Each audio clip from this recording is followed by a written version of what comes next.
अगर आप यूट्यूबर हैं और किसी विषय पर विश्लेषण देते हैं या अपनी राय जनता के सामने यूट्यूब के माध्यम से प्रकट करते हैं, तो आपको कुछ बातों का ध्यान रखना चाहिए, जिनसे वैसे लीगल वे में तो बहुत सारे कानून हैं जिन पर आपको ध्यान रखना चाहिए, लेकिन कुछ प्रमुख बातें हैं जिनको ध्यान में रख के अगर आप वीडियो बनाते हैं तो आपको परेशानी नहीं आएगी। वीडियो तो आपने अपनी एक राय रख दी, अब जनता को पसंद आई, किसी को नहीं पसंद आई, किसी को कोई बंदा आपकी बात से हर्ट हो गया तो वो आपके खिलाफ कानूनी कार्रवाई कर सकता है। आज ही का केस है, कर्नाटका पुलिस नोएडा में जाकर अजीत भारती को गिरफ्तार करने आ जाती है। अब देखना होगा कि उनको भारतीय दंड संहिता की धारा 153A और 505(2) के तहत लेने आई थी। यही नोटिस लेके आई, उनको थमा दिया। यूपी पुलिस ने कानून अगर आपके लिए बने हैं तो कानून उनके लिए भी बने हुए हैं, फॉलो उनको भी करना है। प्रक्रिया ये होती है कि अगर किसी दूसरे स्टेट की पुलिस किसी दूसरे स्टेट में किसी को गिरफ्तार करने जाती है तो वो वहाँ के लोकल पुलिस को इन्फॉर्म करती है, वहाँ से उनको साथ में ले जाकर फिर गिरफ्तारी करती है। अब ये होगा, क्यों होगा, कैसे होगा, तो हमें ध्यान रखना चाहिए कि ये आगे ना हो। जैसे मनीष कश्यप यूट्यूबर भी थे और पत्रकार भी थे, अच्छी पत्रकारिता करते थे और उनके खिलाफ केस दायर कर दिया गया। तमिलनाडु पुलिस उनको यहाँ से रिटेन करके लेके गई। 2-3 महीने जो भी उनका प्रकरण चला, लेकिन वो परेशान रहे, 3 महीने तक रहे। तो ऐसी परेशानी ना आए। अब समझते हैं कि जो आज उन्होंने धाराएं लगाई हैं वो क्या हैं। भारतीय दंड संहिता IPC की धारा 153A और 505(2) का उद्देश्य धार्मिक, सामाजिक और सांप्रदायिक सौहार्द को बनाए रखना है। इन धाराओं के अंतर्गत उन कृत्यों और भाषणों पर कानूनी कार्रवाई की जाती है जो समाज में असंतोष, दुश्मनी और घृणा फैलाने का प्रयास करते हैं। अब 153A, इसमें बहुत सारे समूह हैं, जैसे A, B, C। समझते हैं यह धारा उन कृत्यों पर लागू होती है जो धार्मिक, नस्लीय, भाषा, क्षेत्रीय समूहों और अन्य समुदायों के बीच दुश्मनी, घृणा या वैर को बढ़ावा देते हैं। इसके अंतर्गत आने वाले अपराधों में शामिल हैं विभिन्न समूहों के बीच दुश्मनी, घृणा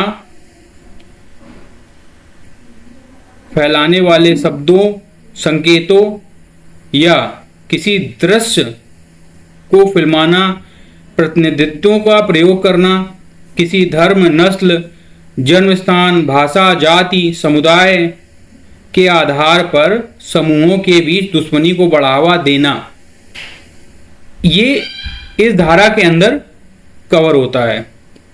अब आपने एक वर्ड बोला और वो किसी एक धर्म विशेष को हिट किया, या आप राजनीतिक विश्लेषण कर रहे हैं, आप हो सकता है किसी एक पार्टी को सपोर्ट कर रहे हो, दूसरी पार्टी को वो पसंद ना आए, तो जिस प्रदेश में उसकी सरकार होगी वो वहां पर स्वतंत्रता पूर्वक आपके खिलाफ किसी भी थाने में रिपोर्ट लिखवा सकता है। आप परेशान हो जाएंगे। यही आपकी, अगर हम धारा 505(2) की बात करें तो ये क्या है, ये समाज में अशांति फैलाने के लिए दिया गया बयान से रिलेटेड है। कोई ऐसी बात आपने बोल दी जो किसी को नहीं पसंद आई, तो ये धाराएं जो हैं इनमें वैसे तो दोषी पाए जाने वाले को 3 साल तक की कारावास या कुछ जुर्माना हो सकता है, या दोनों भी हो सकते हैं। तो मैं अपने उन सभी युवा साथियों से जो किसी विषय विशेष पर विश्लेषण करते हैं, उनके लिए ये एक छोटी सी पहल थी कि आप वीडियो बनाइए। YouTube से आपका विश्लेषण बहुत आसानी से कई सारे लोगों तक पहुंच जाता है। ये एक अच्छा माध्यम है अपनी बात को पहुंचाने का, लेकिन कुछ ऐसी बातों का ध्यान रखिए जिससे आपका ये प्रयास निरंतर चलता रहे। निरंतर चलता रहे आपका प्रयास, जो आप प्रयास करना चाहते हैं उसमें किसी को धार्मिक या वैचारिक मतभेद नहीं होना चाहिए, उससे उस बात से उनको हर्ट नहीं होना चाहिए। आप अपनी बात को कई तरीके से कह सकते हैं। अपनी बात को कहने के लिए लोग गालियों का भी प्रयोग करते हैं, और लोग अपनी बात को एक रणनीतिक तौर पे भी बोल के आ जाते हैं। बात भी पहुंचा दी, किसी को हर्ट भी नहीं हुआ। यही अगर आपके खिलाफ होता है तो आपको भी गुस्सा आती है, आप भी उसके खिलाफ, अगर आपको कोई वीडियो पसंद नहीं आता है, आपको अच्छा नहीं लगता है, तो आप सिंपल से क्या करते हैं, उसका कमेंट, निगेटिव कमेंट कर देते हैं, दैट्स इट। कुछ लोग जो सत्ता या रसूख में होते हैं तो वो कमेंट नहीं करते हैं, वो सीधे जाके FIR लिखवा देते हैं। बाकी काम भारतीय कानून व्यवस्था का। अब भारतीय कानून व्यवस्था में कोई भी एप्लीकेशन आएगी, कोई भी FIR होगा, तो वो तो कानूनी प्रक्रिया तो होगी ही होगी। उसमें परेशानी किसकी होगी? एक यूट्यूबर की, जिसने अभी अभी अपना नया चैनल स्टार्ट किया है और ना कोई अर्निंग ना कुछ, और बेकार में वो परेशान हो जाएगा। चलिए इसी के माध्यम से समाप्त करते हैं। उम्मीद है कि आपको ये वीडियो पसंद आया होगा। हमारे इस प्रयास को जारी रखने के लिए थोड़ा सहयोग आप भी करते रहिए, हमारे चैनल को सब्सक्राइब करिए।